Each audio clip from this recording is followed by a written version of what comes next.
Varicose veins కి సరైన చికిత్స కోసం సంప్రదించండి ఎవిస్ హాస్పిటల్. నమస్తే రమగారు. నమస్తే జయ. రమగారు, మనకి ఈ నెలలోనే పోలిపాఠ్యం ఉంది, పోలీస్ వర్గారోహణ. ప్రతి సంవత్సరం మీరు చెప్తూనే ఉంటారు, ఏ సంవత్సరానికి ఆ సంవత్సరమే కదా. అదే కదా. మరి పోలిపాఠ్యమి అంటే ఏంటి, దాని విశిష్టత, దీనికి ప్రత్యేకించి ఒక కథ కూడా ఉంది కదా, అది ఇంకొకసారి చెప్పుకుందామండి. నీకు కూడా నోటికి వచ్చేసింది. ఈ కార్తీక మాసపు చివరి రోజు వెళ్ళగానే తెల్లవారి పోలిపాడ్యమి, మార్గశిర శుద్ధ పాడ్యమి. కార్తీక మాసపు మొదటి రోజు బలిపాడ్యమి చేస్తాం. అవును, ఆ రోజున బలి చక్రవర్తి ప్రీత్యర్థం దీపాలు పెడతాం, దానాలు చేసుకుంటాము కదా. చివరి రోజు ఇప్పుడు ఈ పాడ్యమి నాడు కార్తీకం మొదలైతే బలిపాడ్యమి నాడు పోలిపాడ్యమితో కార్తీక ఆరాధనలు మొత్తం పూర్తయిపోతాయి. కార్తీక పురాణం వింటాం కూడా పూర్తయిపోతుంది. 30వ రోజు కింద వస్తుంది. మామూలుగా ఏంటంటే మనం రోజులు లెక్క పెట్టుకుంటాం. అవునండి, 30 రోజులు 30 కథలు. అయితే తిథుల ప్రకారం 29 రోజులకే మాసం ఫినిష్ అయిపోతూ ఉంటుంది. మనకి పాడ్యం నుంచి మన అమావాస్య దాకా అయిపోతుంది కదా. ఇంచుమించుగా 30వ రోజున పోలిపాడ్యమే పడుతుంది. కార్తీక పురాణపు కథల్లో ఇది చెప్పాను నేను. 30వ రోజు పారాయణ కూడా ఉంది. 30వ రోజు కార్తీక పురాణ శ్రవణం ఉన్నది. ఓకే. కానీ ఒకసారి మళ్ళీ చెప్తే, ఇదేంటంటే నెల పొడుగునా దీపాలు పెట్టిన వాళ్ళు ఆఖరి రోజైనటువంటి ఈ కార్తీక అమావాస్య దిగగానే వచ్చే పాడ్యమి నాడు తెల్లవారుజామున నీటిలో దీపాలు వదిలిపెట్టడం, జ్వాలాతోరణ సమర్పణ చేస్తారు. నీళ్లలో అమ్మ వెళ్ళిరా అని కార్తీక దీప జ్యోతిని పంపిస్తారు, సాగనంపటం.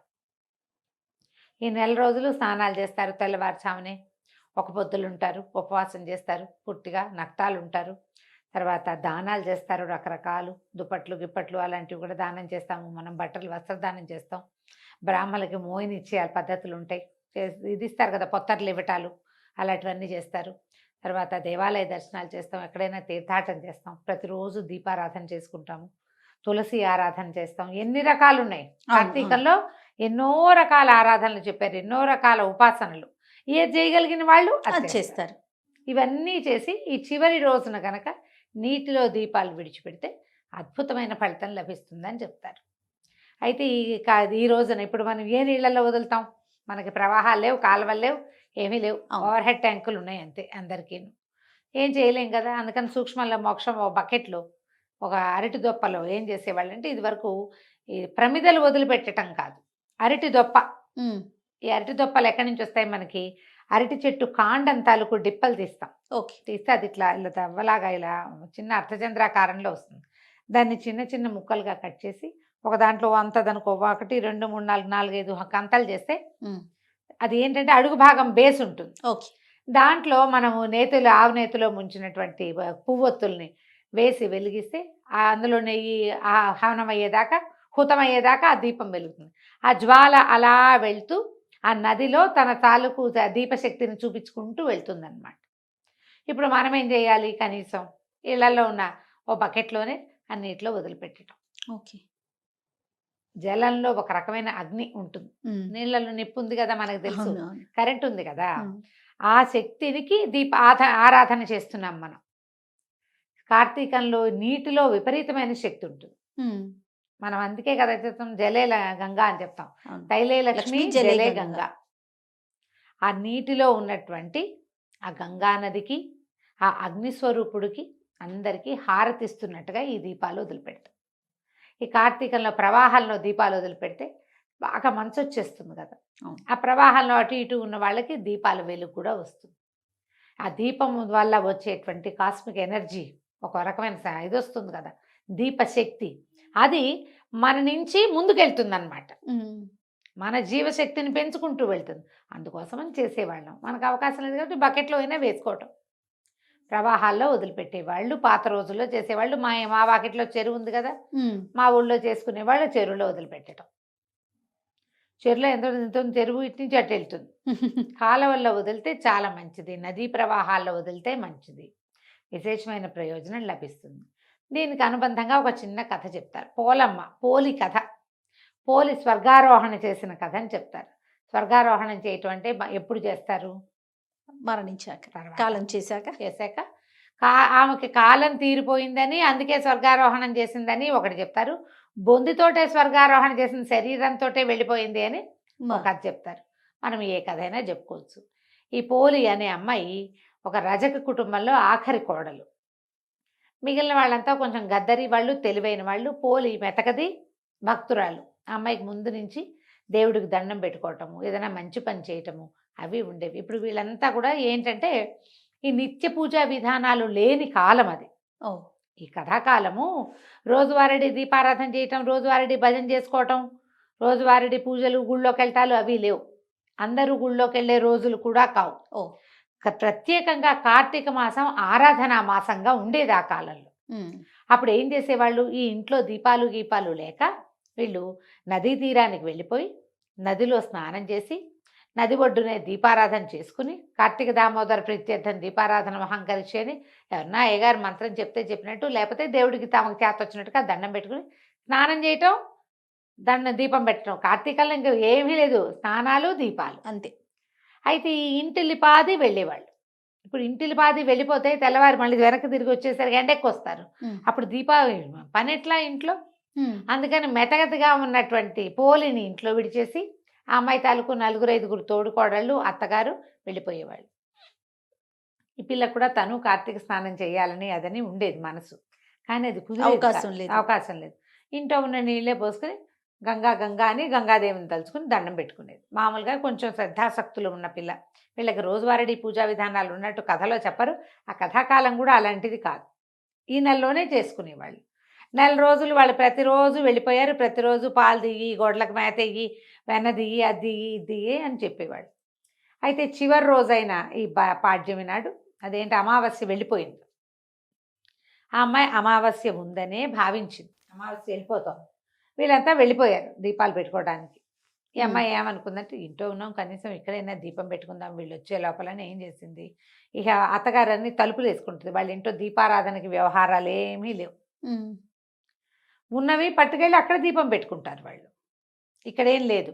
అందుకని అమ్మాయి ఏం చేసిందట, వెన్న చిలికి ఆ కవ్వానికి ఉన్న అది ఇంత ముద్ద రావాలి లెక్క, అది తీసి అక్కడ పెట్టింది. కవ్వానికి వెన్న అంటుకుని ఉంటుంది గాళ్ళల్లో, తెలుసు కదా, ముద్దలా ఉంటుంది కవ్వం ముద్ద. ఆ ముద్ద తీసి దాంట్లో నుంచి అట్లా అలాగా తీస్తే అంత నలకంత వెన్న వచ్చింది. ఆ దొడ్లో ఒక పమిడిపత్తి చెట్టు ఉందట వాళ్ళకి. చెట్టు విచ్చుకుంటాయి కాయలు. అవును. అందులో నుంచి కొద్దిగా పత్తి తీసి దాన్ని బాగా నలిపి ఒత్తి చేసి ఈ వెన్నతోటి తడిపి ఒక చిన్న ఆకు దొన్నెలో ఆ దీపాన్ని ముట్టించి ఏం చేసింది, చాకలి కడవ ఉంటుంది వాళ్ళ ఇంట్లో, చాకలి బాణ, బట్టలు ఉడకబెట్టడానికి వాడతారు. పొయ్యెక్కిచ్చి చవుడు అవి వేసి బట్టలు ఇస్త్రీ చేస్తారు కదా వాళ్ళు, దాన్ని ఏదో అంటారమ్మా, బట్టల్ని కమ్ము బిడవటం అంటారు. మీ ఊళ్ళల్లో ఏమంటారో నాకు తెలీదు. కమ్ము బిడిచి ఇవ్వు అని చెప్పేవాళ్ళు మా వాళ్ళు. కమ్ము బిడవటం అంటే ఆ నీళ్లు బాగా మరిగించి అందులో సున్నము, చవుడు ఏదో వేసి ఈ దుప్పట్లు కొంచెం గార రంగు వచ్చేస్తాయి, పాతపడిపోయి అంటే మాసిపోయిన దుప్పట్లు అందులో పడేసి ఉడికిచ్చేవాళ్ళు. ఉడికించాక బట్టలు బాగా వేడి నీళ్ళల్లో సలసల్లాడితే ఆ గాళ్ళల్లో అవే నేతలో ఇరుక్కుపోయిన మురికంతా బయటకు వచ్చేస్తుంది. తర్వాత ఏం చేసేవాళ్ళు, శుభ్రంగా జాడిచ్చి 2 దెబ్బలు కొట్టి జాడిచ్చేసి ఆరేసి ఇస్త్రీ చేసి ఇచ్చేవాళ్ళు. కమ్ము బిడవటం, కమ్ము పిడిచినట్టుంది అని చెప్పేవాళ్ళు. దాని పేరే అది, ఇంకా అంతకంటే వేరే ఏముందో నాకు తెలియదు. అయితే ఈ బాణ ఒకటి ఉంది పెద్దది, అవి చిట్టి ఉండవు, బాగా 25-30 దుప్పట్లు ఎట్ ఏ టైం వేసేలాగా పెద్ద చాకలి బాణ, దాని పేరే అది, చాలా పెద్దది. అది తిరగేసి అందులో నీళ్ళు పోసి ఆ బాణలో విడిచిపెట్టింది ఆ దీపాన్ని. అయితే ఏమైంది, అదే సమయానికి విష్ణుదూతలు వెళ్తున్నారట ఆకాశంలో. వెళ్తుంటే ఈ అమ్మాయి ఆ బాణలో దీపం వేశాక గుమ్మానికి ఆనుకొని కూర్చుంది. ప్రాణం పోయింది, ఆ అమ్మాయికి సమయం అయిపోయింది. ప్రాణం పోయేసరికల్లా చటుక్కున వీళ్ళు దిగొచ్చి దేవదూతలు ఎవరు కూడా విష్ణు పార్షదులే వచ్చి ఆ అమ్మాయిని చేదుకొని దాంట్లో కూర్చోబెట్టుకున్నారు. పుష్పక విమానంలో ఒక విమానం వేసుకొచ్చారు వాళ్ళు. వీళ్ళిద్దరూ ఎట్లా ఉన్నారు, శంఖచక్రాలు ధరించి తామర పువ్వులు మెళ్ళలో దండలు కూడా కమలాలంకృతులుగా ఉంటారు వాళ్ళు. సాక్షాత్ విష్ణు స్వరూపులుగానే ఉంటారనమాట. చక్కగా ఉన్నారు, పద్మమాలాలంకృతులుగా ఉన్నారు అని చెప్తారు. ఎప్పుడైతే ఈ అమ్మాయి ఆ విమానంలో కూర్చుందో కాళ్ళు వేళ్లాడేసుకుని కూర్చుందట పక్కన ఒదిగి. కూర్చునేసరికల్లా ఈ అమ్మాయి వీళ్ళింటి నుంచి విమానం లేచేసరికల్లా చుట్టుపక్కల వాళ్ళు చూసేసి అమ్మో పోలిని తీసుకుపోతున్నారు, పోలికి స్వర్గం వచ్చేసిందని కేకలు పెట్టారు. పెట్టేసరికల్లా ఆ కేకలు ఒక్క కేక నుంచి ఓ కేక అట్ట పోయి ఆ నది తీరం నుంచి స్నానం చేసి తిరిగి వస్తున్న అత్త ఆ తోడుకోడళ్ళకి వినపడింది. అందరూ ఆశ్చర్యపడి, ఇదేంటి 4 రోజులు దీపం మేము పెడితే దీనికేటా వచ్చింది స్వర్గం, విమానం మాకు రావాలి, దానికేటా వచ్చింది. అత్తగారు పరిగెత్తుకుంటూ వచ్చి అవి ఎగిరిపోతున్న విమానంలో నుంచి కాళ్ళు వేళ్లాడేసి కూర్చుని ఆ పోలి కాళ్ళు పట్టేసుకుందట ఆవిడ వెళ్ళటానికి. తను కూడా ఆ అమ్మాయి కాళ్ళు, అత్తగారి కాళ్ళు పెద్ద కోడలు కాళ్ళు చిన్న కోడలు, అట్ట వరుసగా 5గురు ఒకళ్ళ కాళ్ళు ఒకళ్ళు పట్టుకుని వేళ్లాడుతూ వెళ్ళారు. పైకి వెళ్ళారు కొంతమేరకి. వెళ్ళేసరికల్లా ఈ దేవదూతలు ఇద్దరు ఉన్నారు కదా, విష్ణు పార్షదులు ఇద్దరు చూసి, ఈ అమ్మాయికి అవకాశం ఉంది మీకు అవకాశం లేదని అత్తగారి చేతుల మీద ఒక దెబ్బ కొడితే మొత్తం అంతా గుంపంతా కింద పడిపోయారు. పోలీస్ స్వర్గానికి వెళ్ళిపోయింది. అది మార్గశిర శుద్ధ పాడ్యమి, అమావాస్య వెళ్ళిపోయిన మరుసటి రోజు. ఆ రోజున అమ్మాయికి స్వర్గారోహణ లభించింది. ఆఖరి రోజైనా దీపం పెట్టండి నాయనా, స్వర్గం లభిస్తుందని చెప్పడం. చివరి రోజున 4 రోజులు చేయలే, పాడ్యం నాడైనా పెట్టండి కనీసం, అంతే.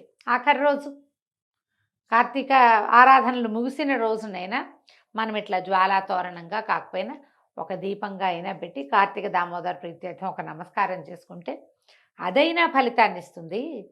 అది మాత్రం ఎందుకు మానేయాలి? మనం ఏం చేస్తాం, 4 రోజులు పెట్టుకున్న వాళ్ళు ఆ రోజు పెట్టుకుంటారు. ఏ రోజు పెట్టుకోలేని వాళ్ళు ఈ రోజు అయ్యో కార్తీక మాసం అయిపోయిందని అమావాస్య నాడు అనుకోకర్లా తెల్లవారి పొద్దున్నే పెట్టండి దీపం తప్పకుండా.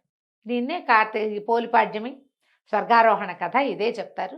ఆమెని జీవించి ఉండగానే తీసుకుపోయారని ఓ కథ చెప్తారు. జీవించి ఉండగానే తీసుకెళ్తే ఆ అమ్మాయి కాళ్ళు వీళ్ళంతా పట్టుకున్నారు. అప్పుడు కూడా ఇదే ఆ అమ్మాయి జీవించి ఉండగానే స్వర్గం లభించింది, లేదా స్వర్గం అని చెప్తారు. విష్ణు పార్షదులు వచ్చారని చెప్తారు పురాణంలో. ఆమెకు అవకాశం లభించింది. ఎందుకంటే శ్రద్ధ, ఆసక్తి, భక్తి ఈ మూడిటి వల్ల ఎంత అవకాశం ఉంటే అదేదో బ్రహ్మాండం పగలు తీసే పూజ కాకపోయినా చిన్నది కనీసం అందుబాటులో ఉన్న చిన్న దీపం పెట్టి, దేవుడా ఇదంతా నీ వల్ల అని ఒక దండం పెడితే చాలదు, అంతే. అదైనా చాలు. ఆ ఒక్కరోజైనా చేతనైనంత చిన్న దీపమైనా పెట్టి నమస్కారం చేసుకోమని. ఇప్పుడు ఆ రోజు ఈ కథ వినాలా రమ్మగారు? ఈ కథ వినాలి, ఈ కథ తలుచుకుంటే మంచిది. సంతోషం. ఇంకా ప్రత్యేకించి మనం చేయాల్సిన పూజా విధానం ఏమన్నా ఉంటుంది? ఏమీ లేదు, దీపం పెట్టడమే ప్రధానం, అంతేనా? అంతే. తప్పకుండా రమ్మగారు. నమస్తే. నమస్తే.